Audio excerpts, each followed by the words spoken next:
वो कहते हैं ना कि जब ईश्वर का अपने भक्त के साथ लगाव हो जाता है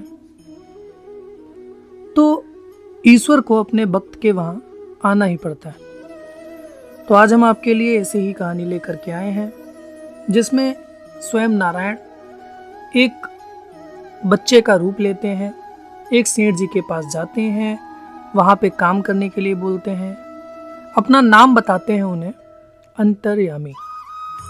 तो आइए जानते हैं, समझते हैं और आपको सुनाते हैं अंतर्यामी की इस कहानी को। सेठ जी, हाँ बताओ। सेठ जी, कोई काम मिलेगा? काम अभी तो मेरे पास कोई नहीं है, लेकिन हाँ घर में मुझे एक लड़का चाहिए जो रह सके। हाँ मैं सेठ जी रह लूँगा। अच्छा, क्या उम्र क्या है तुम्हारी? छोटे दिख रहे हो तुम तो। सेठ जी 12 साल है मेरी उम्र। अच्छा 12 साल उम्र, चलो सही है। और नाम क्या बताया तुमने? अंतर्यामी। अच्छा, बहुत प्यारा नाम है तुम्हारा। और परिवार वगैरह कहाँ, कैसे क्या? बस ये जगत ही मेरा परिवार है। अच्छा, जगत परिवार है, चलो बढ़िया। तो क्या तनख्वाह वगैरह क्या लोगे, कैसे क्या खर्चा पानी कुछ? बस सेठ जी, तनख्वाह तो आप कुछ मत देना, बस मुझे खाने पीने के लिए आप दे देना, और मेरी एक शर्त रहेगी।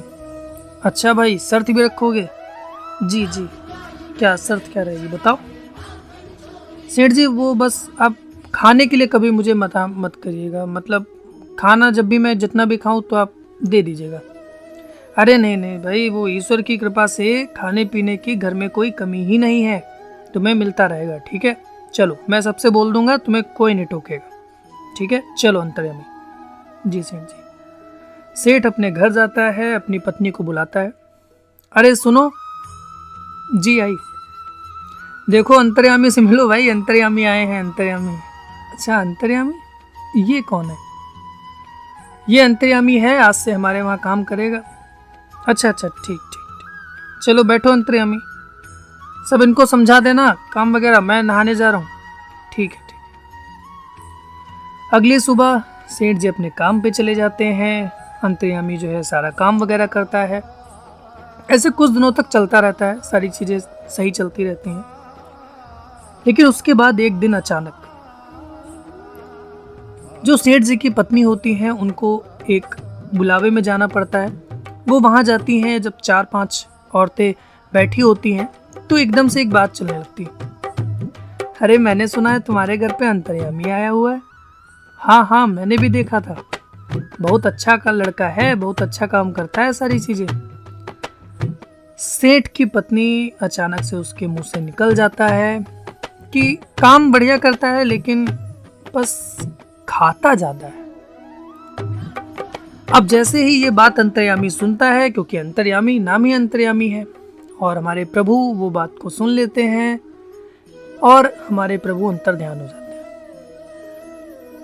पत्नी घर पे आती है, सारी चीजें देखती है, ढूंढती है कि अंतर्यामी कहाँ गए। अरे अंतर्यामी कहाँ हो?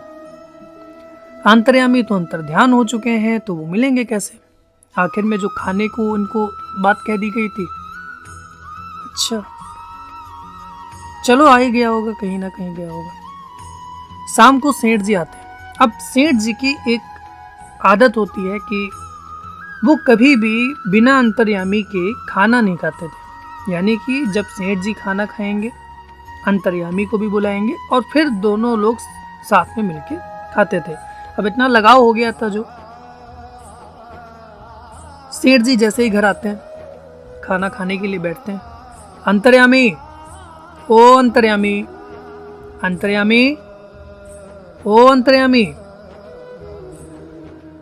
पत्नी बोलती है कि पता नहीं कहाँ चला गया, वो सुबह से मिले ही नहीं।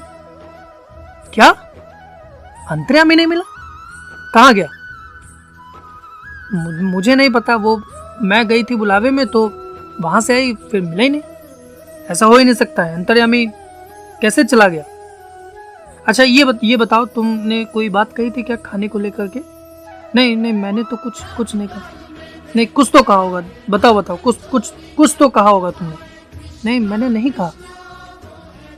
याद करो कहीं पे कुछ। हाँ, वो बस वो मतलब पड़ोस में था ही नहीं, तो मैंने वही महिला मंडलियों से बोल दिया कि बस खाता ज़्यादा है। ये क्या किया तुमने? ईश्वर ने कोई कमी की थी क्या? खाने को लेकर के कभी उसने कुछ कहा? नहीं ना। वो बस मैंने उसके सामने कहा ही नहीं, तुमने उसके सामने नहीं कहा, लेकिन बात को समझो। अंतर्यामी की याद में खाना छोड़ देते हैं। फिर उसके अगले दिन सेठ जी उठते हैं और भगवान के सामने ही रोने गाने लगते हैं कि प्रभु ये क्या किया, प्रभु ये क्या किया। फिर अचानक से एक दिव्य प्रकाश आता है। सेठ, ओ सेठ, सेठ। सेठ की आंखें खुलती हैं तो सामने अंतर्यामी को पाता है, लेकिन सेठ की आंखें झिलमिलाती तब है जब अंतर्यामी के पीछे स्वयं नारायण होते हैं। नारायण? अंतर्यामी? नारायण? अंतर्यामी? सेठ के हाथ पैर कांप जाते हैं क्योंकि उसने नारायण को देखा होता है। अब उसको यह नहीं समझ में आता है कि नारायण अंतर्यामी है या अंतर्यामी नारायण है। वह पूरी घटना प्रभु से जानने की इच्छा प्रकट करता है कि प्रभु क्या है क्या ये, आप क्या? नारायण पूरी बात बताते हैं कि देखो सेठ, आपने बहुत अच्छे कार्य किए हैं, आपने हमेशा कर्म किया है, तो मुझे आपसे थोड़ा लगाव हुआ था, तो मैंने अवतरित वो करके आपके घर पे आपके कार्य को देखा। आपके साथ रहने की इच्छा थी तो मैं आपके साथ भी रहा, लेकिन अब मैं आपके साथ तो रह नहीं सकता था, तो मुझे ये स्वयं लीला रचनी पड़ी, इसलिए ये सारी चीज़ें जो है। लेकिन प्रभु, अब मैं अंतर्यामी के बिना नहीं रह सकता, तुम उसकी चिंता मत करो। तुम्हारे घर पूर्णिमा के दिन एक बच्चे का जन्म होगा जो मेरा ही एक तरीके से स्वरूप होगा। बस यहाँ तक थी ये कहानी।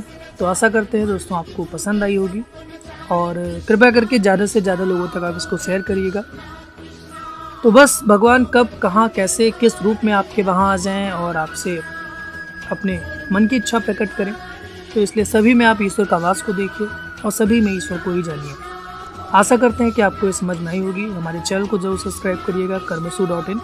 आप यूट्यूब पे सर्च कर सकते हैं, इंस्टाग्राम पे फॉलो कर सकते हैं और फेसबुक पे लाइक कर सकते हैं। Thank you so much.